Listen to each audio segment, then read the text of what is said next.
Greeting everyone, this is Tejal Patil and our today's topic of discussion are the dining philosopher's problem and the sleeping barber's problem. So through this PPT, let us proceed to our discussion. First we will discuss what is the dining philosopher's problem. So what is the dining philosopher's problem? The dining philosopher's problem states that the cave professors sit around a circular table with the one chopstick between each pair of philosophers. As we can see in this following figure, so there is a one chopstick between each philosopher. A philosopher may be eat. He can pick the two chopsticks adjacent to him. One chopstick may be picked up by any of its adjacent followers, but not both. So the rule for these problems are: first, each philosopher must alternately think and eat. Second, each philosopher can only eat when he has both the left and right chopstick. Third, each chopstick can be held by only one philosopher. Fourth, after eating, he needs to put down both the chopsticks so that it will be available for others.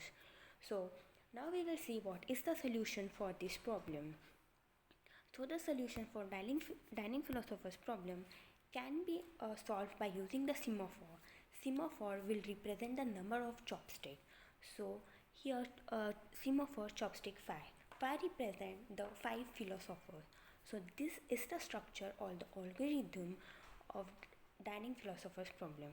We will discuss this. So the ith professor will be accessing the chopstick number 1 and chopstick number I plus 1 mod 5. So this way it will work. Let us consider P1 professor. So the P1 will accessing the chopstick number 1 and chopstick number 1 plus 1 2 mod 5. So here's the algorithm. Okay, here having the one chopstick. Okay, we adding 1 into 3 brackets, that is chopstick is nothing but an array. So what kind of array the chopstick is? The where chopstick array 0 and 4. So the 0 and 4 are the location. There are total 5 location which is held by the semaphore. Initially all the location are initialized by 1. So where chopstick iron. So what this exactly means?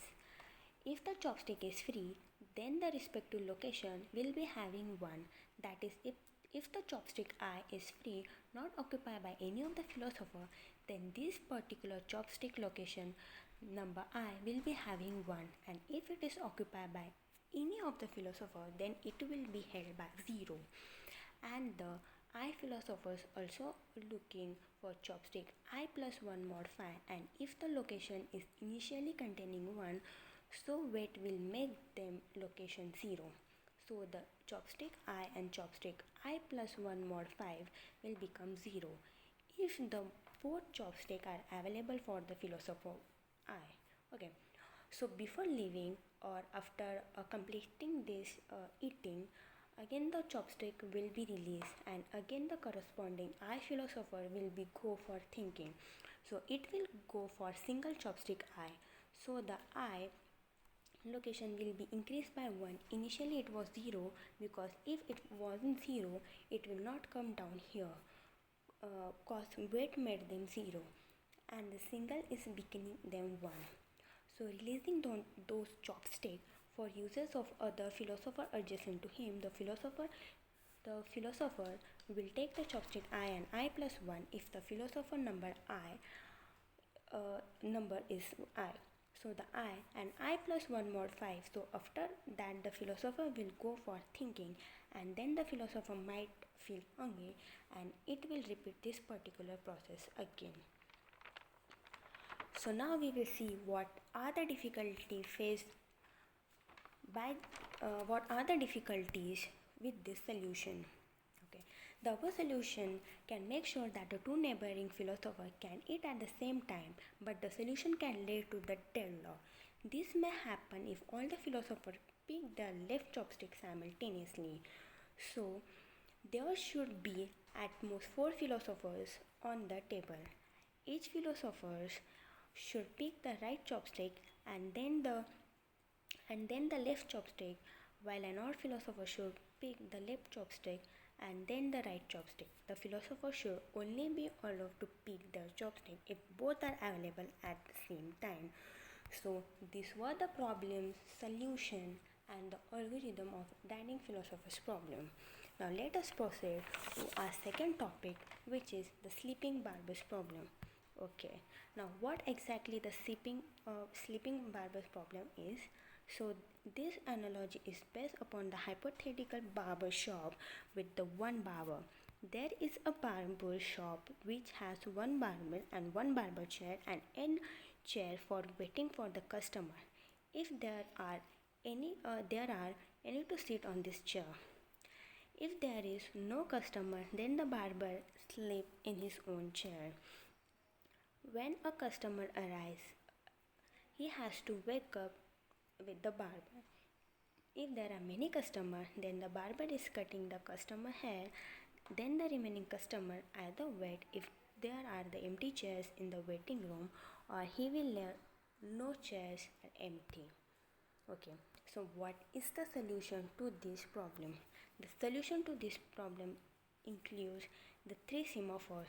First is the customer, which counts the number of customer present in the waiting room. Customer, the barber chair is not included because he was not waiting. Second, the barber 0 or 1 is used to tell whether the barber is waiting or working. And the third mutate is to provide the mutual exclusion which requires for the process of execute. So in this solution, the customer has to record for the number of customer waiting in the waiting room. If the number of the customer is equal to the number of the chair in waiting room, then the upcoming customer leaves the barber shop. The barber shows up in morning is execute the procedure of barber of causing him to lock on the semaphores. Customer become it is initially 0. Then the barbers go to sleep until the first customer come up. When the customer arrives, he execute the procedure. The customer requires the mutex for entering the critical region. If the another customer enters, thereafter the second will not be able to do anything until the first has to release. The customer then checks the chair in the waiting room. If waiting customers are less than the number of the chair, then he sits, otherwise he will leave or release the mutex. If the chair is available, then the customer sits in the waiting room and the increment variable waiting value and also the customer semaphore is awake the barber if he is sleeping. At this time, customer and the barber both are awake and the barber is ready to give that the person has haircut. Then the haircut is over. The customer the customer exit the procedure, and then there is no customer waiting in this barber shop. So this is the solution and how this procedure works and how this procedure works. So this is the algorithm for the sleeping barber's problem. Thank you. Here we end of our today's discussion.